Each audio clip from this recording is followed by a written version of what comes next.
You're listening to a download from the outdoorstation.co.uk. Number 441. Hello and welcome back to Part 8, the final piece of the 8-part series, which covers my April 2017 120-mile walk on Devon's lovely coast-to-coast path, the Two Moors Way.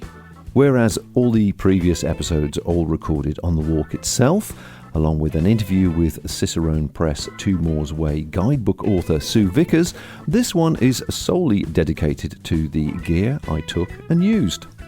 The audio is from the video clip I recorded the day after I got home, as I empty out my rucksack, sharing my thoughts on each piece I took. The full video of the walk should be live very soon, and if you'd like a reminder, please join our newsletter on the outdoorstation.co.uk website. Of course, on the website you'll also find more photos and information and links to places, accommodation, and anything else which may make your journey on this route easier. You can also add any feedback to the podcast series, which is always appreciated. As I mentioned before, it is a lovely walk and will remind you of all the magnificent beauty the UK has to offer all year round.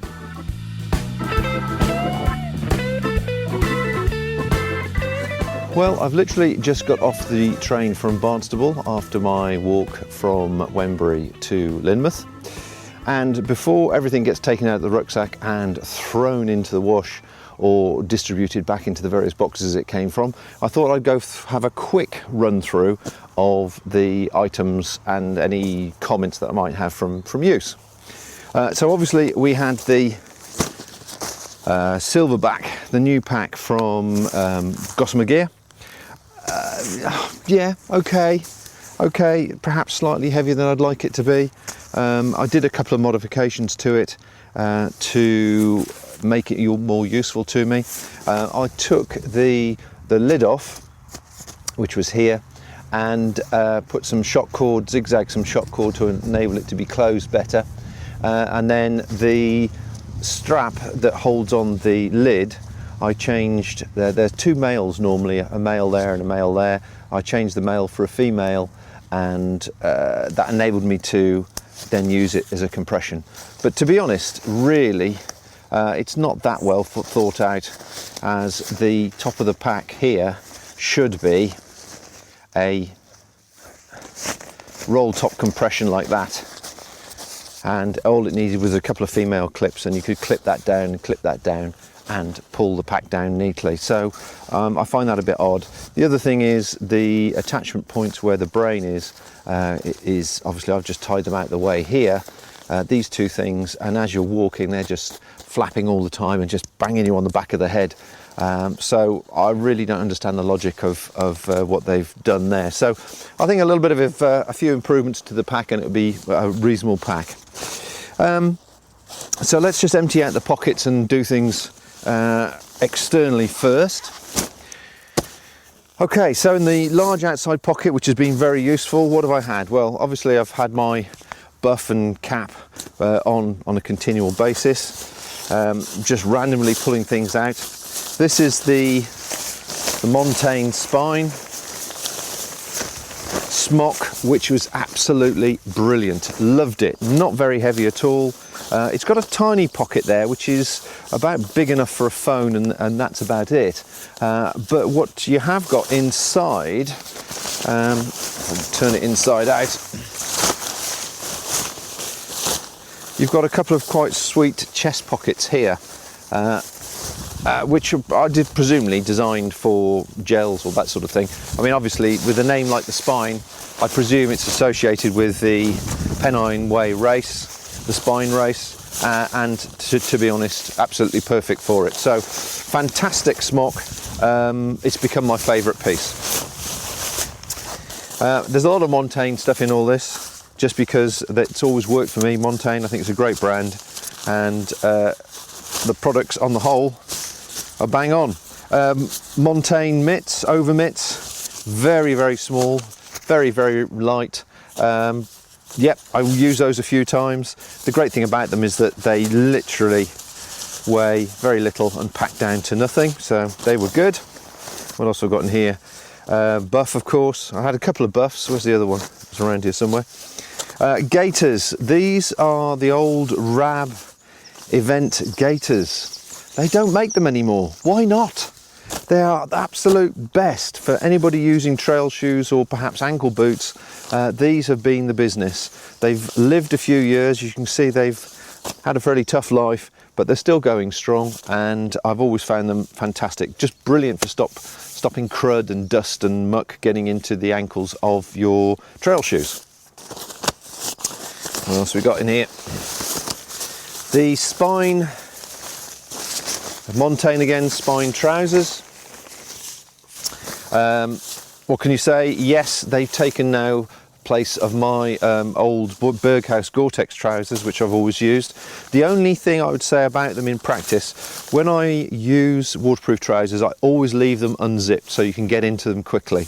It makes a big difference. However, one of the issues here is they have this Velcro strap, which is great for closing the leg and keeping it obviously closed when you're perhaps having it slightly ventilated and open.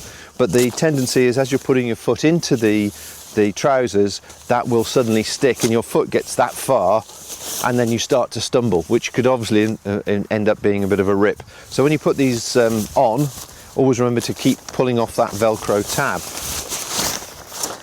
What else have we got? Pack cover, just an old pack cover. It's a belt and braces thing. I tend to chuck it on just in case. To be honest, most of the times it's not really needed. A pair of Outdoor Designs sticky gloves. Use those most of the days because it was chilly starts. Sealskin socks. I'm not a fan of sealskins because generally they stink when they're wet. However, having said that, I was fortunate on this walk because the weather was fairly good on the whole and I didn't really need it. Where I would have used these wasn't so much wet grass in the morning, but more going through really muddy stiles where cattle or sheep had been gathering and turned the gateway into a real gungy, horrible, muddy mess. So it'd be more of just a convenience thing. But as luck would have it, weather was on my side, didn't have to do that. It's the gift that keeps on giving. Couple of odd bags which I stuff things in. The good old toilet trowel. You've got to have a toilet trowel, and yes, I did use it on several occasions. Cheap plastic but very sturdy, and inside there I've also got some in a plastic bag, some hand gel, a lighter and some paper. So that was useful. Very useful and needed. I'll sort that out later. Right, on the outside pockets, what do we have? Obviously I've packed them away, but the Trailblaze, the Mountain King carbon fiber Sky Runners Trailblaze poles, absolutely fantastic, very light, much sturdier than I give them credit for, and I obviously used them on several occasions to pitch the tarp, so that was great too, so that was excellent. The Outdoors Station is a free media entertainment service dedicated to the self-powered outdoors enthusiast. In the side pockets I'd normally keep my iPhone, which had Route Buddy on, and when it went off the map, because the Route Buddy map for South Devon, North Devon doesn't quite take in the whole route, I use the OS app, which is absolutely brilliant. Very quick, fires up and gives you GPS reference, OS map reference, and also a compass as well, which was quite useful because I had a physical map, which I'll show you in a second, so I knew I had to be going in a certain direction, but it was a great confirmation. So that app is really good.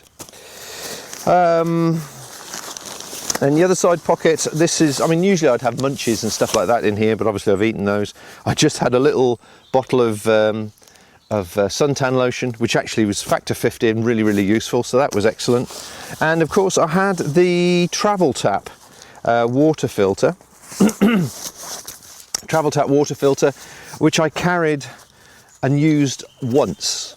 On the last day, or the last day but one I think it was, there was a lot of open ground across Exmoor. Weather was getting warm. I thought I was going to wild camp and need water, so I stopped and took it from a stream and filtered it through this and put it into the platies that I had. I didn't actually need it at the end of the day, but it was useful to have. It was reassuring. It was one of those reassuring, you've got it, but I hope you don't need it jobs. Okay, so let's disembowel the pack. As I say, the stuff has just come back, so if it's dirty or filthy or smelly, you'll know why. In fact, talking of which, yeah, the trail tights. I've got the Embers Merino t-shirt, which I say sadly Embers is closing, but the t-shirt's been really comfortable, perfect all for the whole trip. Slightly smelling in the armpits, but that's me more than the t-shirt, and actually it doesn't really pong too much. Montane trail tights, absolutely brilliant, really good. Just right. When it's warm, they're not making you hot and sticky. And when it's cool, they're just enough warmth, so it enables you to keep moving without feeling like you're going to overheat if you exercise too much. I'll come on to the trail shoes in a second, probably very last. There's a couple of things I want to say about the trail shoes. So we have the generator, the RAB generator smock. Yeah, fantastic. Wore it when obviously it was really chilly, wore it to uprate the sleeping quilt on the couple of nights when it got down and it was around the 0 mark, but yeah, brilliant. This is my bag of bits, so I've got spare glasses here, and then inside my bag I've got one of these clever little foldable USB chargers with a twin socket on the back, and that's great because it keeps the prongs out the way. Obviously the various leads, some spare batteries, spare SD cards, and a little USB charger for the camera. And that was good. I've managed to reduce that down over the years to something that's much smaller and convenient to pack, obviously in a bag for belt and braces. Talking of which, we've got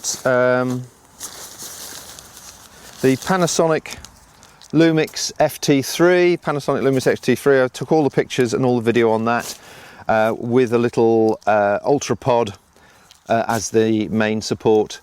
A great little combination. Obviously not the best pictures in the world, the best video in the world, but it is one of these tough cameras, and I've used it in pouring rain and also I'm just not scared to use it and chuck it about, to be honest. So the compromise is not broadcast quality images, but certainly plenty good enough images, hopefully, which you've seen already.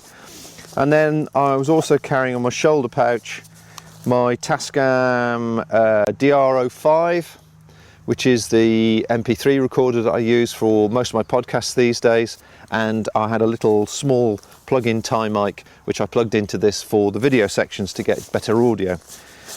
So have a listen to the audio podcast, see what you think of that. What else we got in here?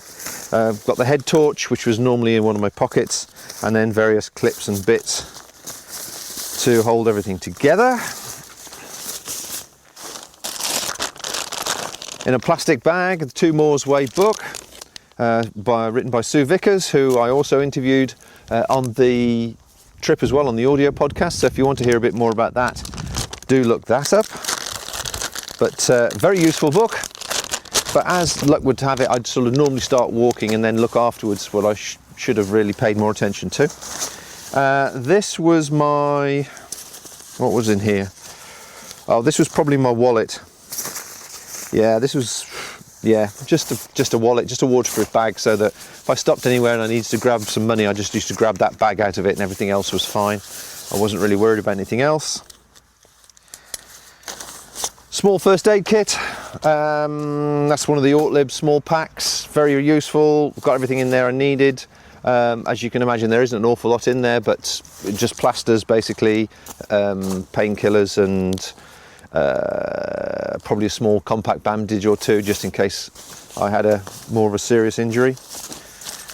My wash kit, this was perhaps more elaborate than not. First of all, the 2 most vital things, Obviously that's 2 Nalgene pots, but Gerwell foot cream and refreshing balm, which is available on the Backpacking Light website. I just squirted some of that into these. Foot cream in the morning, refreshing balm at night. When I had time to do that, it was absolutely brilliant. Really did refresh the feet and also prepare the feet for the trip.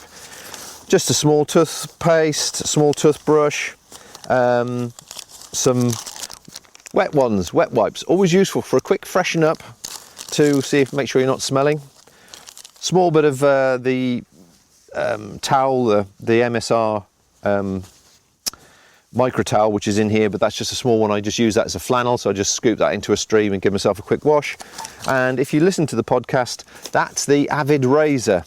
The Avid razor was fantastic, and I think it's been discontinued because Gillette have put a cease and desist on them for whatever reason. Presumably they've infringed some sort of copyright, but what a brilliant backpacking hiking tool that was, and it gives a really good shave too. So that was my wash kit, which was probably more elaborate than some people might take, but hey, I'd quite like to try and smell nice if I can. What else have we got? Right. Podcasting around the world. It's all about getting out and having much more fun. This is the Outdoor Station. That and that go together. So that is my entire shelter and sleeping system. So in there I've got a Backpacking Light solo tarp. So that's the solo tarp and a dozen pegs and 4 cords. That is my bivy bag, which I made, and it's also a Neo Air, full length Neo Airs in there. So those two were my 2 items. So I kept near the top so I could quickly whip the shelter up and then shove the bivy bag down and crawl in and keep warm. So I was quite pleased with that. There's the MSR towel that was the full length towel, which I didn't actually use at any stage. What else have we got? This is a gift that keeps on giving. Montane Prism trousers. Again, combining it with the Rab generator smock. These are lovely little insulated trousers, and I've realised I've got a big piece of something unpleasant on there. Insulated trousers, which I tucked on at night when I felt it was going to be cold. So that combined with the generator smock worked well. Getting to the bottom of the bag now. This is my cook kit, which may be a little bit elaborate perhaps. It depends if you want to class it as ultralight or lightweight. So, a double layer pop cozy using the twin bubble system, inside of which we've got an Evernew frying pan and main pot, inside of which I've got the solo stove. So the solo stove is a wood burning stove. That sits inside here quite nicely. These are non-stick pots. Yes, I did cook on here several times, quite a few times actually, thinking about it. I did, when I stayed at the one farm, let me have some eggs, so I did cook some eggs. I was going to use this and take some eggs with me, but the weather didn't allow it, so that wasn't really needed. It was a bit more of a gimmick and a bit of fun really. Had the weather been a little bit warmer, things might have been different. And then the rest of the cooking gear that goes with it, we've got all this, yeah. Folding spork, hammer-o card for igniting the fire, little silicone scoop, little whisk for scrambled eggs or exotic meals. That was a tiny bottle of cooking oil, should I fancy myself as a bit of a cook. Flint and steel, and a couple of sort of little scrubbers, and oh yeah, a tiny bottle of organic washing up liquid. So what I would do is cook the meal and then boil water again with some of that washing up liquid inside it, and that would clean the pan out, which has always been a really good system, and that works well. So let's put that away in there.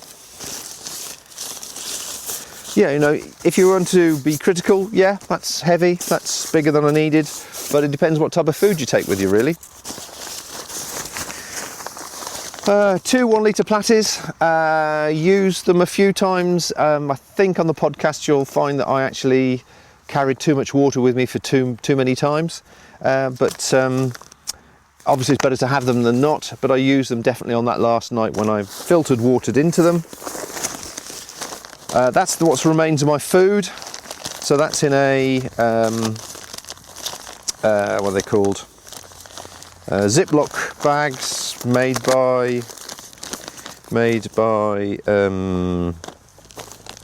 I've forgotten the name of the company now. But anyway, they do a range of these tough Ziploc bags, which is great. And there's plenty of tea and milk in there. There's some smash. There's several meals. There's probably about three days worth of meals in there. So when that was full, it would be about twice as thick, and that was about 7 days worth of food. This was my mug and rehydration pot. So obviously just a standard MSR mug. And that was for when I rehydrated my food. I'd put the plastic bag inside there, add water to it, and then that would start the food rehydrating during the day. And then I just need to heat it through at night. Again, it's sort of an optional extra, really. What have we got here? This is the Thermarest Alpine quilt. It should have been the chorus, but it didn't arrive in time, so that's in a compression sack and a roll top sack to keep that warm, keep it dry. And finally, my bag of spare clothes, which consist of a Montane Primaloft shirt, the name of which escapes me, but anyway, it's the long sleeve zip neck one, which I wore when I wanted something clean towards the end. Spare pair of briefs, dirty pair of socks. The only thing I didn't wear on the whole trip, shorts. I took them with me, but I didn't wear them. Just never quite got warm enough. And then a possum hat, which I think I got that from Embers Merino as well, actually. And that's so warm, it's really nice. But it's great when you're quilting to have a nice warm hat on your head. But I think I only actually used that once as well. What else? Finally, the only comment I've got to make finally is the shoes, which were the Rockolite 280s.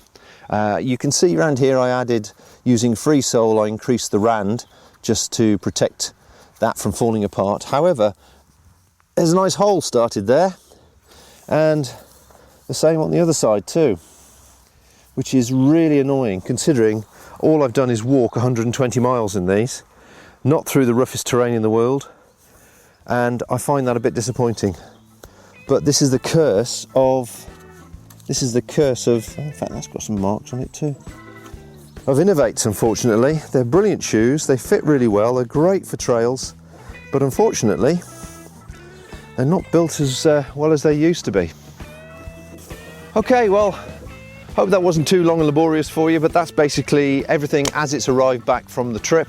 I hope you've enjoyed the videos, and I hope you've enjoyed the podcast too. Thanks for watching. Thanks for listening, and I hope you've enjoyed the Two Moors Way series. In Lynmouth, there is a book to sign in the Exmoor Information Office, which dates back to the official opening many years ago. On average, I calculated about 150 to 200 people sign the book, which of course doesn't include those who didn't know about it or those walking the other way. So as you can see, it is a popular route and ideal if you only have a week to spare. We have lots more coming on the outdoor station soon, so keep checking the website, join our newsletter, or put your podcast software on auto update, and we will be back with you very soon. Until then, bye for now. Thank you for listening to this podcast. To hear or see more from our extensive free library, please visit theoutdoorstation.co.uk.